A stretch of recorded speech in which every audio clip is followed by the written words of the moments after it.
What's up my man ឡើយនេះខ្ញុំកំពុងតែនៅកន្លែងអូមួយដែលស្ថិតនៅក្នុងភូមិកោះស្ពាយនេះហើយខាងលើត្រូវបានគេស្គាល់ថាជាបុប្ផាកោះស្ពាយហើយមកក្រោមទៀតគឺគេមិនហៅអីទេប៉ុន្តែវាជាកន្លែងមួយដែលស្រស់ស្អាតសឹងថាបុប្ផាកោះស្ពាយមិនដូរទេហើយខ្ញុំបានស្គាល់កន្លែងនេះជាយូរដែរប៉ុន្តែមិនបានបង្ហាញដល់អ្នកគ្នាទេកាលមុនខ្ញុំធ្លាប់ review នៅខាងលើបុប្ផាកោះស្ពាយឬមួយក៏លើបុប្ផាកោះស្ពាយនឹងទៀតតង់នឹងតំណប់អីចឹងជាដើមតែក្នុងវេលាឱកាសនេះថ្ងៃនេះខ្ញុំមក review នៅកន្លែងហ្នឹងម្ដងហើយអ្នកនរគ្នាមកបុប្ផាកោះស្ពាយក៏ធ្លាប់ស្គាល់ដែរបើចុះមកក្រោមអញ្ចឹងមើលទស្សនវិជ្ជាខាងនោះបងប្អូនគឺស្អាតមែនទែនហើយដល់ខ្ញុំមកថ្ងៃនេះដល់ជាមួយកាហ្វេបាទកាលមុនក៏កាហ្វេដែរឥឡូវកាហ្វេតែយកបាច់យកកែវមកឥឡូវយើងរើសកែវតាមដីដើម្បីយកមកផឹកកាហ្វេអូខេ wait a minute ចាំបន្តិចឥឡូវយើងឲ្យកាហ្វេហើយកាហ្វេនេះសតក៏មិនមែនកាហ្វេដែលគេល្បីថ្មប៉ុលដែរដែលផលិតនៅម៉ាឡេស៊ីនិយាយស្រួលស្ដាប់ម៉ាឡេស៊ីយើងដាក់មក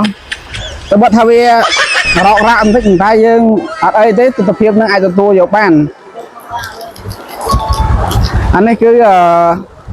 អ្នកដែលនាំផ្លូវមកបាទតាមពិតកន្លែងហ្នឹងខ្ញុំស្គាល់តាំងពីដើមពីយូរមកដែរប៉ុន្តែមិនបានបង្ហាញអ្នកនរគ្នាតែថ្ងៃនេះយើងមកទទួលអារម្មណ៍ប្លែកមួយទៅអូខេតែស្អីយើងមានលព្រាអញ្ចឹងយើងមានតែយកនេះដើម្បីធ្វើលព្រាគោពិសេសដែរបងប្អូនថ្ងៃនេះយើងបានមកជាមួយនឹងអង្រឹងក៏មានអីក៏មានលក្ខណៈថាថ្ងៃនេះគឺជាថ្ងៃអាទិត្យអញ្ចឹងថ្ងៃសម្រាប់ជាធម្មតាថ្ងៃអាទិត្យខ្លះទៅក៏បានសម្រាប់ទេប៉ុន្តែឃើញថាអាទិត្យនេះបានសម្រាប់អញ្ចឹងទៅក៏មកបន្ទាប់ពីបោះតង់គឺនេះជាកន្លែងទី2ដែលខ្ញុំដើរលេងក្នុងចុងសប្តាហ៍ហ្នឹង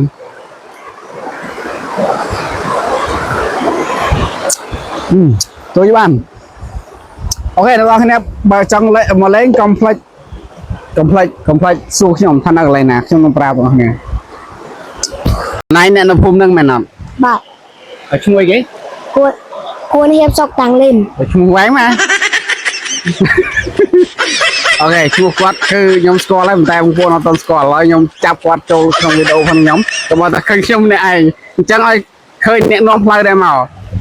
កន្លែងនេះនៅកន្លែងណាអូននៅខាងក្រោមអូបុផាអាហ្នឹងអូហ្នឹងមកពីណាមកពីទំនប់ខាងលើមិនមែនមកពីអូប្រមាន់ទេចាអត់ផងអញ្ចឹងបានន័យថាអូនេះអត់មែនមកពីអូប្រមាន់ទេគឺមកពីទំនប់គេហៅទំនប់អីគេទំនប់អត់អានេះអត់ស្គាល់ទំនប់តែខ្ញុំហ្នឹងអត់ស្គាល់ទំនប់ហ្នឹងអូខេគឺគាត់អ្នកនៅនឹងតែម្ដងហើយគាត់ហ្នឹងគឺឧស្សាហ៍មកលេងនឹងតែម្ដងមែនទេដូនអត់ផងអត់ដែរមកលេងនេះទេអញ្ចឹងហើយមកបានប៉ុន្មានដងហើយ2ដងដែលហើយផ្ទះនៅណាផ្ទះនៅខាងលើនៅខាងក្រោមចុះផ្ទះហ្នឹងមក2ដងហើយអេតាមចាំបានមែន2ដងហើយមកមួយបងចាធ្លាប់ប៉ុន្មានដងហ៎3ដង3ដងឥឡូវ3ដងអូខេនេះគឺជាប្អូនប្រុសតាំងមេងតាំងលីមប្អូនគាត់ឈ្មោះតាំងមេងហើយគាត់ឈ្មោះតាំងលីម